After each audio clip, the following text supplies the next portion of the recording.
사주의 격은 그 사람의 이정표와 같습니다. 사람마다의 나아갈 삶의 지향점을 제시하는 것이 격이라 할 수 있습니다. 정시의 사주명리 288강은 정격 외에 있는 외격으로서 오늘은 신약 용인격 사주에 대하여 알아봅니다. 이 신약 용인격은 외격으로서 22번째 시간입니다. 그리고 신약 용인격 사주는 말 그대로 일주가 약하기 때문에 인성으로 일주를 도와서 일주를 실하게 만들어 훌륭한 삶이 될 수 있도록 도운다는 것입니다.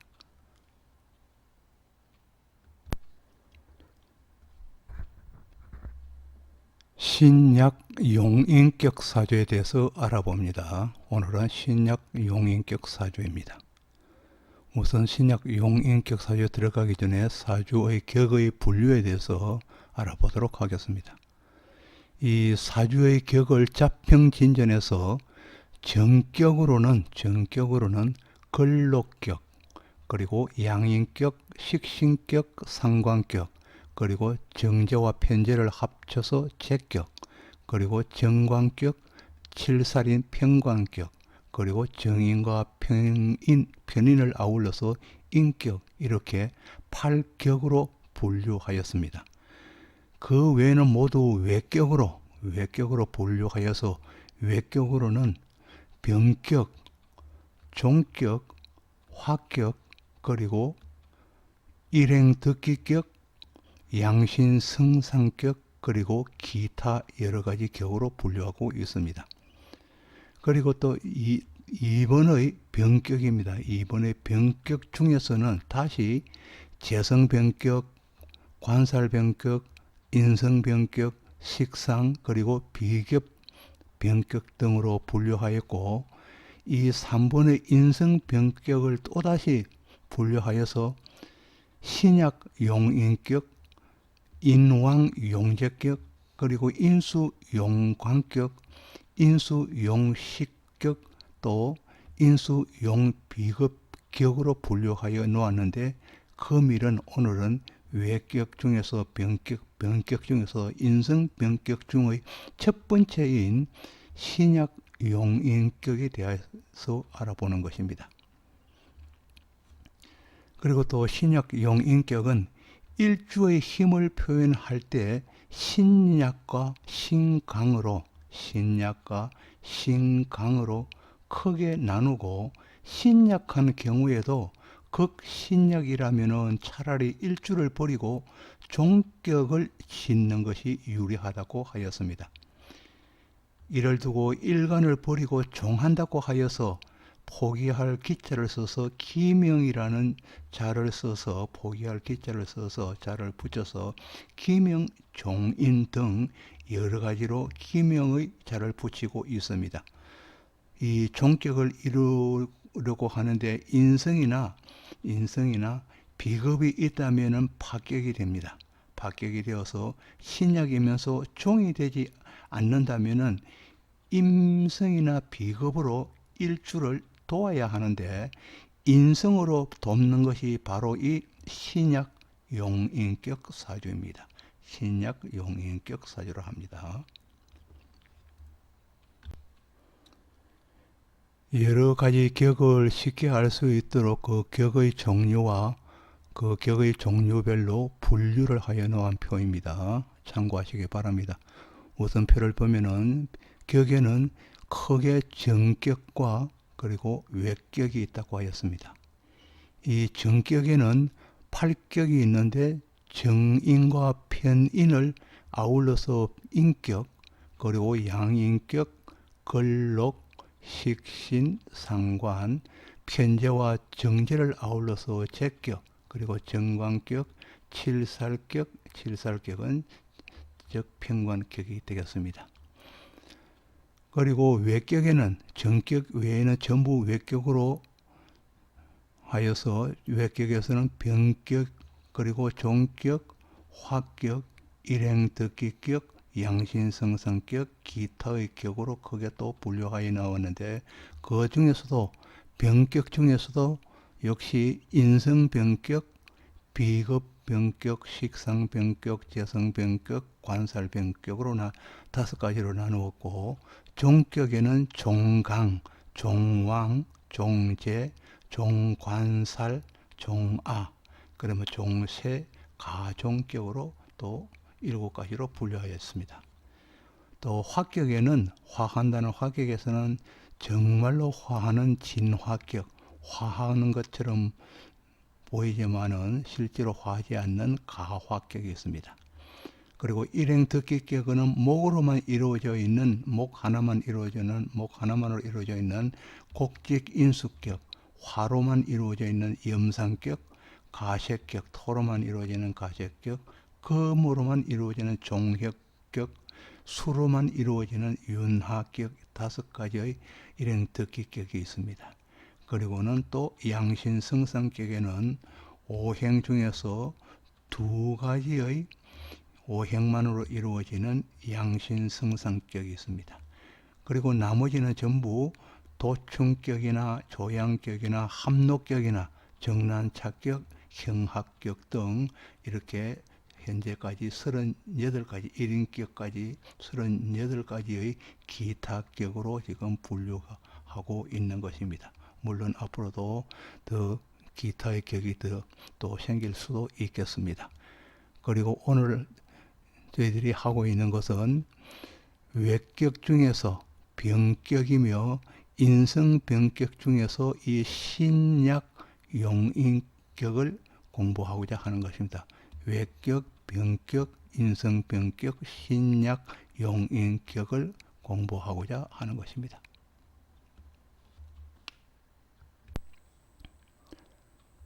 아래 명조이에는 무토일간입니다. 무토일간이 인월에 나서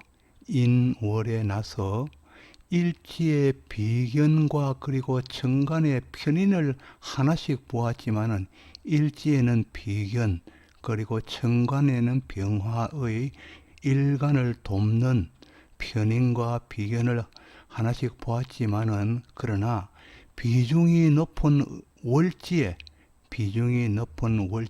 월지는 다른 것보다는 힘이 강하다고 하였습니다. 비중이 높은 월지에 평관을 두고 그 평관이 또 투출하여 힘을 얻고 평관이 간목으로 투출하였기 때문에 또 힘을 얻고 식신 두 개를 놓아서 경신금의 또 시지에 식신 두 개를 놓아서 명실상부한 신약한 일주로서 무토는 편인과 비견을 보았지만은 평관과 그리고 재성과 그리고 식신 두 개로 보아서 명실상부한 신약한 일주로서 편인인 병화를 용으로 삼을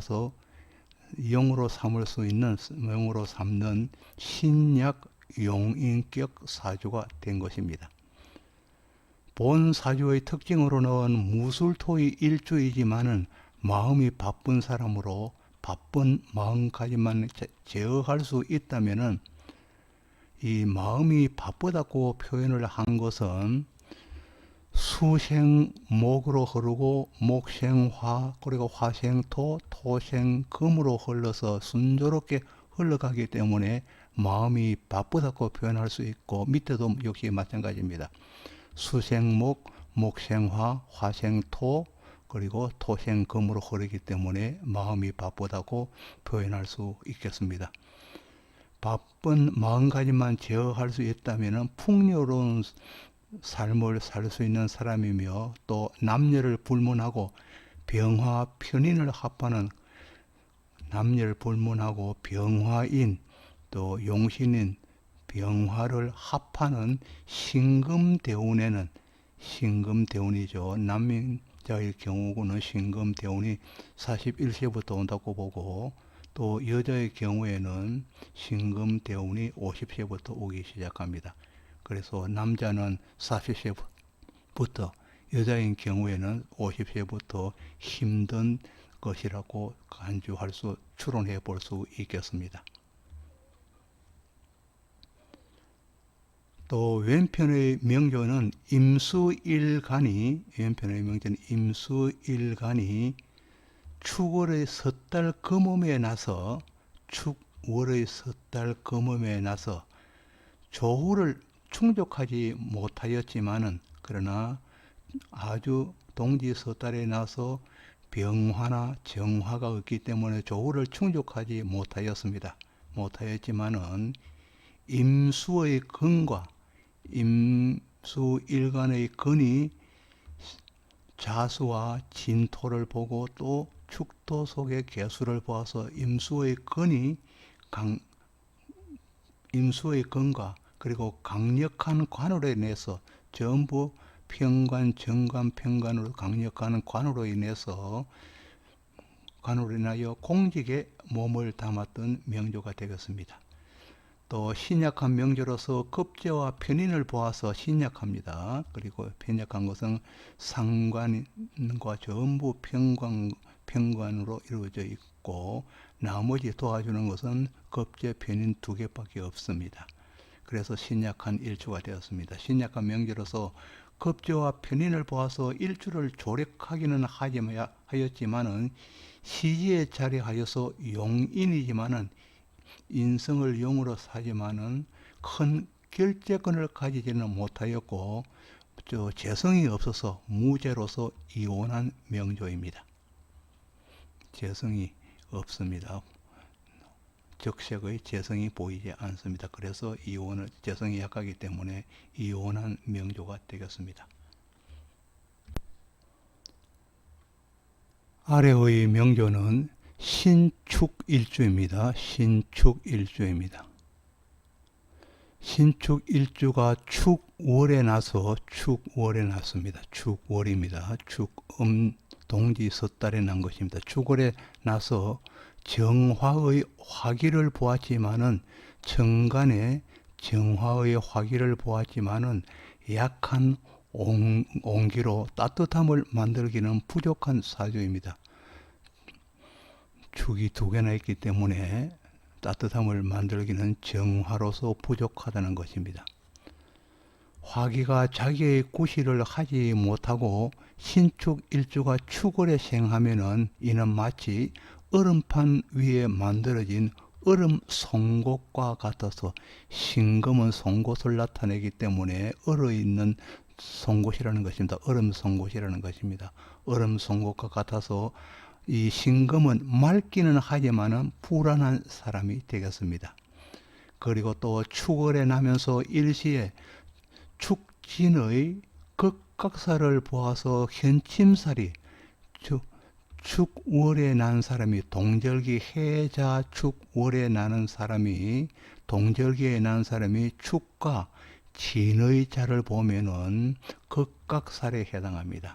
그리고 또 극각살은 봄에 난 사람은 해수와 자수가 되겠고 그리고 여름에 난 사람은 묘와 그리고 미의 자가 되겠고 그리고 또 가을에 난 사람은 술과 또 인의 자가 전부 극각살에 해당하는 자가 되었습니다. 그리고 겨울에 난 사람은 해자 축월 겨울에 난 사람은 진토와 축토가 나란히 있으면은 극각살에 해당합니다. 다시 한번 말하지만은 봄에 난 사람은 해수와 자수 그리고 여름에 난 사람은 묘 목과 그리고 미토 또 가을에 난 사람은 술토와 임목이 시지와 그리고 또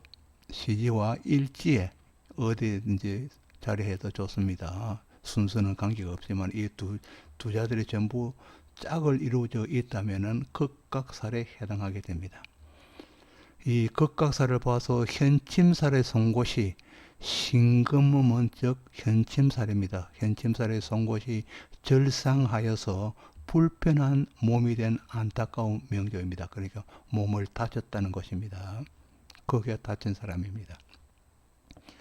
물론 인성과 비겁을 지지 전체에 깔아서 신강은 하였지만 전부 다 비경과 그리고 전부 인성으로 이루어져서 신강은 하였지만 이 신강이라도 사주 전체의 구성에 따라서 해로움은 나타나게 됩니다. 그리하여서 신강이라고 하여서 완전한 것도 아니며 신약이라고 하여서 이루지 못할 것도 없음을 여기서는 말하고 있습니다.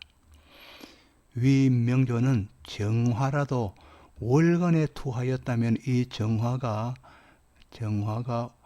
연간이 아니고 자리를 바꾸어서 정화가 여기에 투하였다면 조후를 잃었다고 논할 수는 없겠습니다. 그리고 또 토다한 것으로서 토가 신금은 토다하게 되면은 매금이 우려되는 명조입니다. 그렇게 신금이 묻힐 수 있어서 자기의 뜻을 펼칠 수 없다는 것입니다. 또 신금의 자고를 두어서 신금은 축토 속에 개수와 그리고 신금과 기토가 있기 때문에 자고라고 이야기합니다. 신금이 자기 축토 속에 있기 때문에 자고를 두어서 불안함이 무겁게 따른다고 하겠습니다. 그리고 또 운은 축을 충하거나 형하는 운이 위험한 운이 불운의 운이 되어서 술토나 미토의 운이 불안한 운이 되겠습니다. 술미 운이 불안한 운입니다.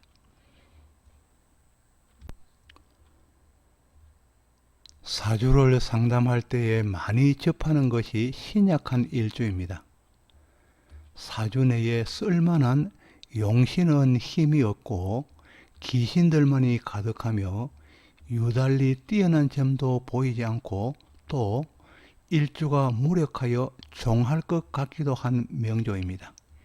이런 상황에서는 그냥 허미한 인성이나마 의지하여서 살아야 할 것 같은 사주가 바로 신약용인격입니다.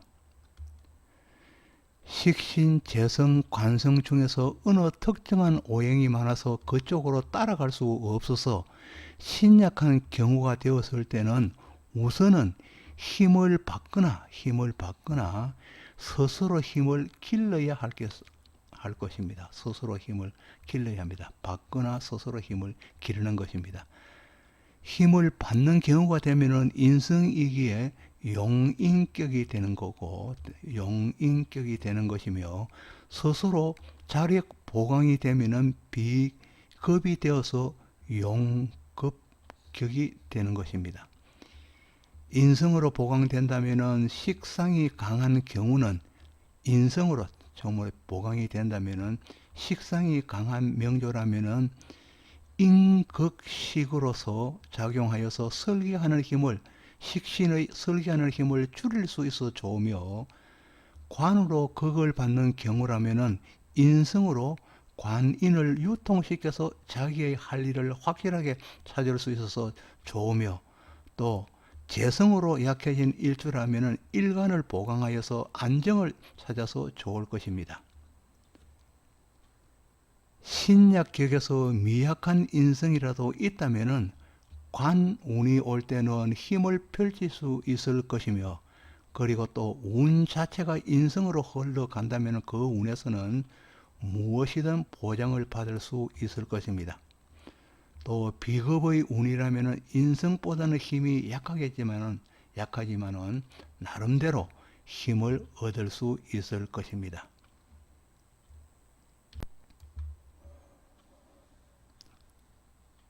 아직까지 구독을 누르지 않으신 분이 계신다면 구독을 부탁드리겠습니다. 지금까지 정시의 사주명리 288강으로 신약용인격에 대해서 알아보았습니다. 신약용인격에 대하여 알아보았습니다. 다시 한번 구독을 부탁드리겠습니다. 지금까지 시청해 주셔서 감사합니다. 고맙습니다.